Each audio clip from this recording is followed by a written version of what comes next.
I'm really privileged to be here this morning. It's a double-edged sword, isn't it? When you watch into the agenda, you speak of Krishnankutty and the whole is moving and many parts of the wall are moving in pieces. But I'll soldier on in the interest of time. Once again, thank you to the Kerala Startup Mission, who I think has grown to be such a critical part of the Indian startup, the international startup calendar. I work for the British government. My role as part of the India-UK corridor involves me and my team advising globally minded companies about the opportunities in the UK. But most importantly, our role as government is to sort of do away with the myth that all embassies and high commissions' sole role is visa work and here and there a little bit of diplomatic work. There are a whole bunch of us who work in the embassies all over the world whose role is to support trade and investment between the nations that we are based in. So from Peru to Pune, you will find officers like myself based in the British High Commissions, fielding the opportunities, explaining, helping, advising globally minded companies like yourselves to set up and grow in the UK. This is not a one-way street. We have some of the greatest British installations here in Kerala. We have over 900, now close to 1,000 Indian companies based in the UK and finding success. We have close to 700 British companies across India. Kerala boasts of about 7,000 jobs produced here by British companies. We have 5 or 6 British companies now based in Kerala. We have over 15 to 20 Kerala HQ companies now based in the UK, with another 10 to 12 who are making plans to set up and grow in the UK over the next 18 months. Our usual big names of UST Global and Experion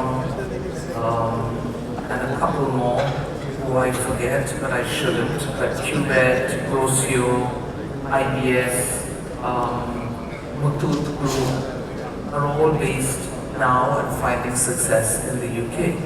Our British companies based here in India, but a lot of them have huge installations here in Kerala, Allianz, Finatra, Norian Comps, Test House, Ignoto. So these are a couple of the British companies which are based in Kerala. So the context here is you can see that there is a significant UK-India, India-UK movement of companies, entrepreneurs, and large science and innovation collaborations. We as government recognize that there are many routes to market. It's just not the big, Infosys or the Wipros or the Workhards or the Biocoms or the Ciplas or the OYO or the Olas who find success in the UK. They have startups, they have entrepreneurs, there's university collaboration, there's the huge diaspora angle, but most importantly there's also our students who have significant UK interest. What I do want to just sort of touch on, and I will probably just talk in the context. I'm not going to talk from the slide, but I'd just like to give you a little bit of context based on why we are here and why we work so closely with partners like KSU and others.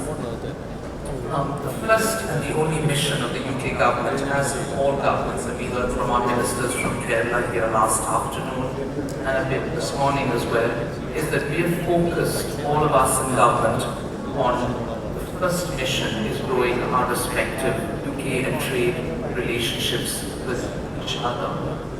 The significant part of our jobs in government is to grow the economy, and by growing the economy we mean creating jobs. It's quite simple. Your question would be, what's in it for you? You're the UK government. But as UK government, we have a significant role in job creation and in government speak, increasing the entrepreneurial pool of the UK.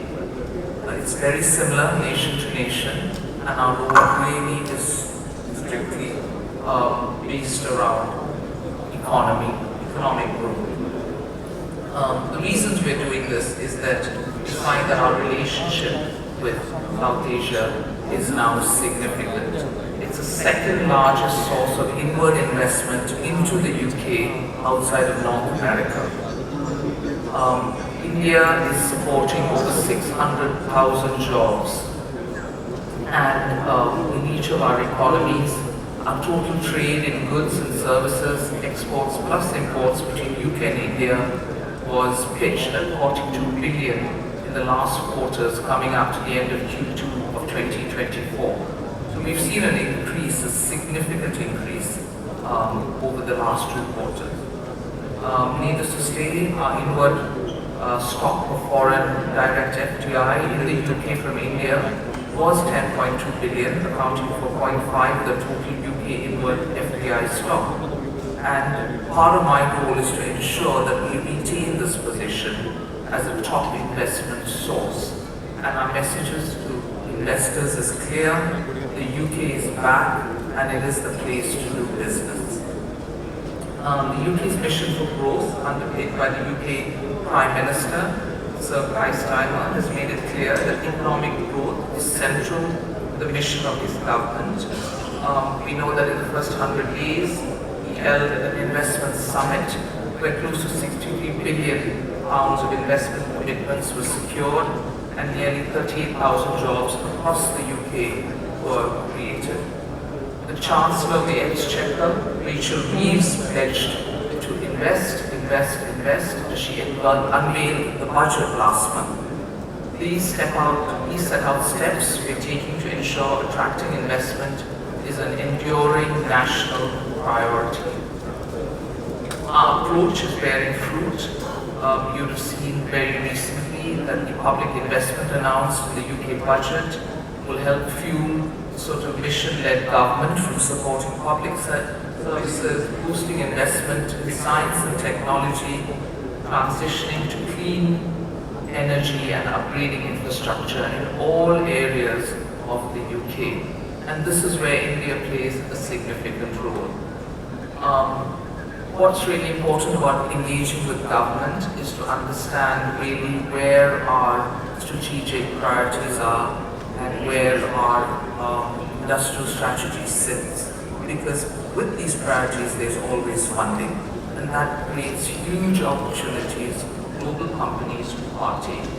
We have immense success with existing Indian tech companies. Aztec runs a lot of the surcharge in London. LTI, Mindtree, who spoke here yesterday, they run a lot of our public sector back-end work, our utilities. Passports is done by ITC Infotech. So even as a client, the UK government spends close to £80 million a year, including healthcare. NHS is a great opportunity for globally minded companies to come and play. And I must add, it's an open playing field as long as you have a UK base.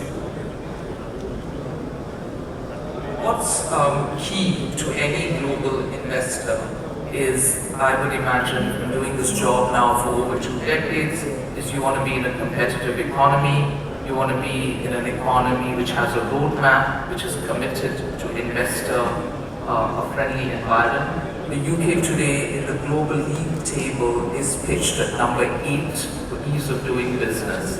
And this is based on investor testimony, investor feedback. Because we are at the heart of business with the work that we do, we are really, really committed to hearing back from existing investors about their investor experience.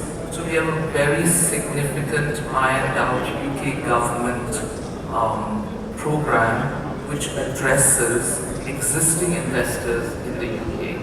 So we're constantly engaging with our existing investors. I think the dynamic capital market, so when you invest in the UK, you can build and scale with pro-innovation regulations, which are really a very active funding market.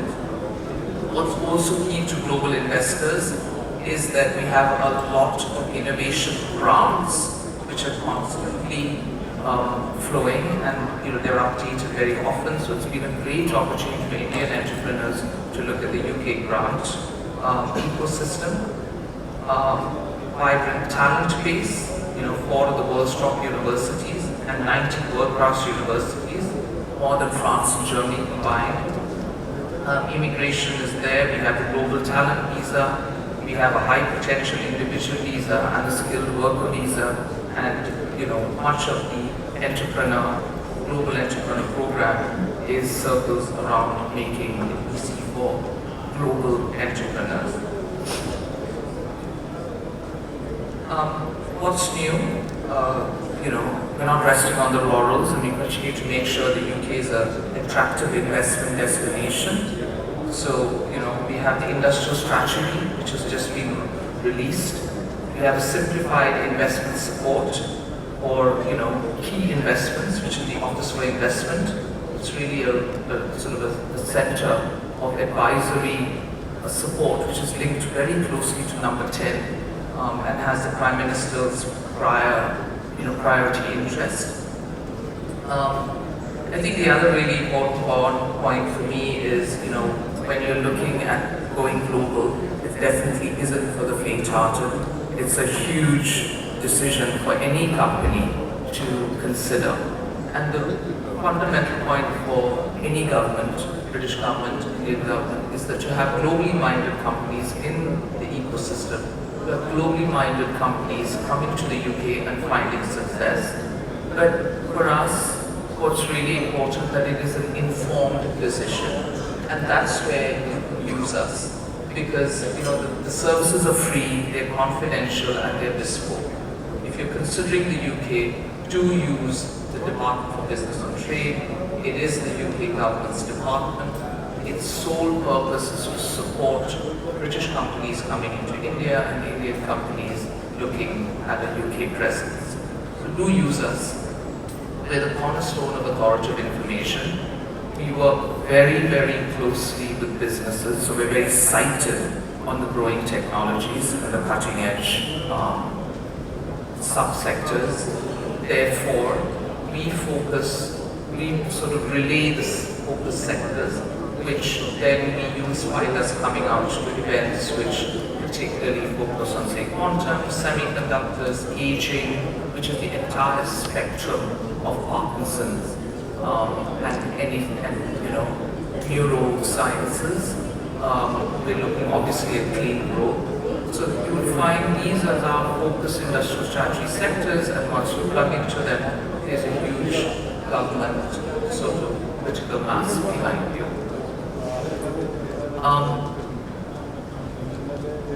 I'm going to talk a little bit about what the Global Entrepreneur Program is, because it's the one program that's done hugely well in India. We have a bunch of now close to 50 Indian companies which have come through the Global Entrepreneur Program. It's a handheld program by the UK government for entrepreneurs looking to set up in the UK.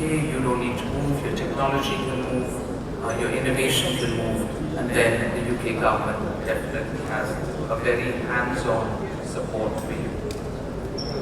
This is all part of, our commitment to ensuring that the UK remains a top destination and it's easy to invest, and we're here to support you. We don't do this alone. We do this with an absolute wide spectrum of partners. We partner with NASCOM, we partner with TIE, we partner with all the state level forums, Rockets, FICCI, CII, these are our long-term partners. So the members of all these institutions have access to us.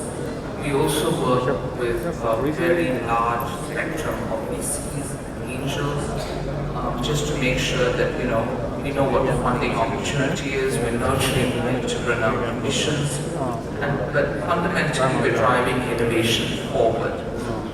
So innovation obviously is at the core of all startup ecosystems, whether it's India or the UK. We're all ensuring that we are sort of pioneering front end new solutions to make sure that there's massive government support behind you. We've got a few growth driving sectors that we obviously have found the most success in. It's linked to our industrial strategy. It's advanced manufacturing, no surprises there. Clean energy industries, creative industries, defense is growing for us, digital technologies. Financial services has always been a winner between the India-UK corridor. Life sciences, professional and business services. Our associations with the sector trade bodies, local and devolved leaders, our experts. We have sector specialists who come to market, so we bring them to your doorstep. We have all our usual events that we take part in. All of them is really what's about helping you sort of access and work around what is the best option for you to engage with us.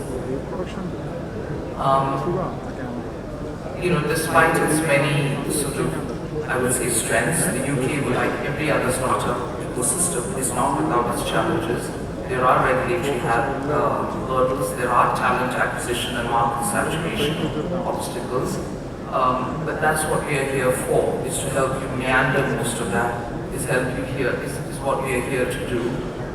And we've had some of the best delegations from Kerala attend the London Tech Week this year. Huge bunch of companies came across and have made really good use of our supportive ecosystem on collaborating and ensuring that there's mentoring and there is an understanding of what the wider UK offer is, not just London. I think another really important part about our startup system in the UK is the diversity and inclusion part, where we're driving innovation, representation. So that's a really key part of what we're doing. We're trying to tap into the wealth of perceptions, experiences, and ideas. We're making sure that across the startup landscape, the organization and stakeholders, we're recognizing the importance of creating a really inclusive environment where everyone has the opportunity to thrive. So this is a huge cultural sort of focus with government.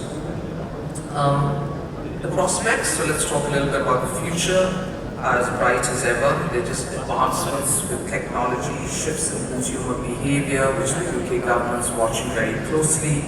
We're looking at the evolving market dynamic. Future opportunities are emerging on the horizon. So, it's from AI to machine learning to addressing the pressing need of the next stage of industry and companies that we work to make sure everybody who comes to us is supported as much as possible.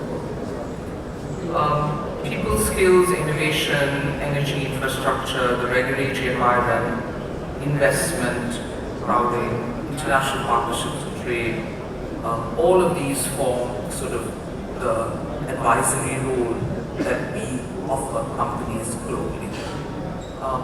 Having talked to investors all over the world, the one point that always comes, 3 points that I think really underpins decisions is the place. So I think the place is where you choose to set up. Is it in the region? Is it in a high potential cluster? Is it in an industrial site?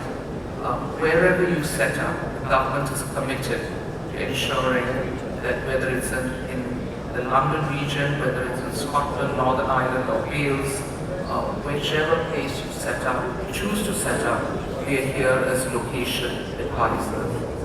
The second point is the ambitions about partnership. We are really focused on partnership in the UK government. We do a lot of societal and environmental startups to make sure there's impact. There's collaboration. We embrace a lot of global bodies who come forth and make sure that in each subsector, in each region, there's a cluster that you can tap into. So, in conclusion, I think what I'm really here to say is that as part of the UK government, we are here to support you.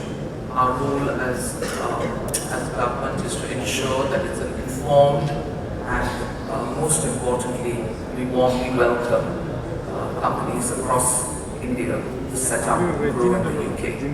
Thank you very much. In the interest of time, I think questions offline. Okay. Thank you very much.